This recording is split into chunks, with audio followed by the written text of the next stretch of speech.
The man who allegedly set fire to Governor Shapiro's residence has a connection to Williamsport. Today is Thursday, April 17th, and this is 570 News on the Go, brought to you in part by NorthCentralPA.com. Sunny today, a high in the low 60s. A Northumberland man is facing charges of drug delivery resulting in death. The Daily Item reports 47-year-old Kenneth Lamar allegedly delivered Percocet pills that took the life of a man in 2023. The man had been a patient at the Grandview Nursing Home in Montour County. Lamar allegedly admitted to providing the pills to his friend, saying he wanted to help his friend alleviate his pain. The man who stiffed the 9/11 Memorial Coalition last year is arrested for allegedly possessing child sex abuse materials. Almost 3 weeks after he pleaded no contest to the 9/11 Memorial Ride theft case, 37-year-old Michael Ritter of Nesbitt was arrested on felony charges of possession of child pornography. Law enforcement executed a search warrant in March at his Susquehanna Township home and discovered the child pornography on his phone. He was arraigned and committed to the Lycoming County Prison in lieu of $100,000 bail. At the end of March, Ritter pleaded no contest to charges of theft for allegedly failing to deliver more than $7,000 worth of T-shirts to the Lycoming County 9/11 Memorial Coalition. A fugitive from justice is found hiding in a Williamsport home. Samuel Harris had failed to appear for jury selection in January for his trial on drug charges. On March 3rd, police surrounded Harris's house in Newberry, but he refused to come out. The Sun-Gazette reports he was ultimately found inside the home, curled into a small ball between a dresser, wall, and mirror.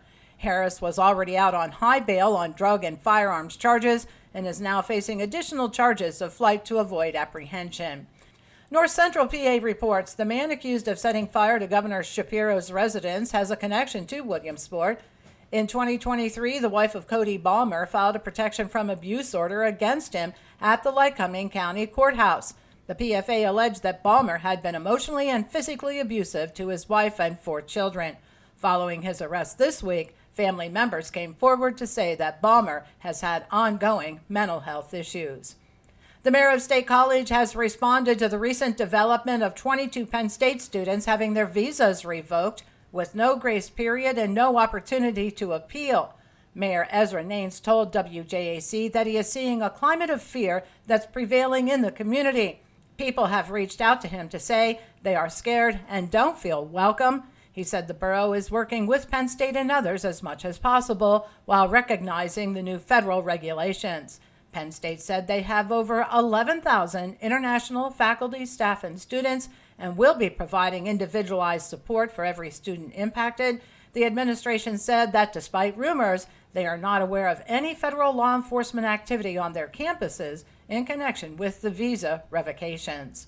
Around 500 people attended this week's public hearing in Bellefonte on the proposed closure of SCI Rockview. Speaking to a panel of Pennsylvania Department of Corrections representatives, 50 people testified at the hearing against closing the facility.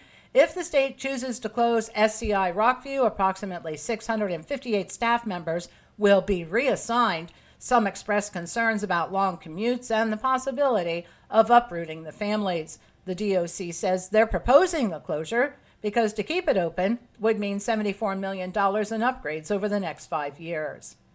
And on Wednesday, the Daughter Dairy Farm in Mill Hall hosted an event promoting Rural Road Safety Week. Officials from the Pennsylvania Farm Bureau, the State Police, and Department of Agriculture were on hand for the event.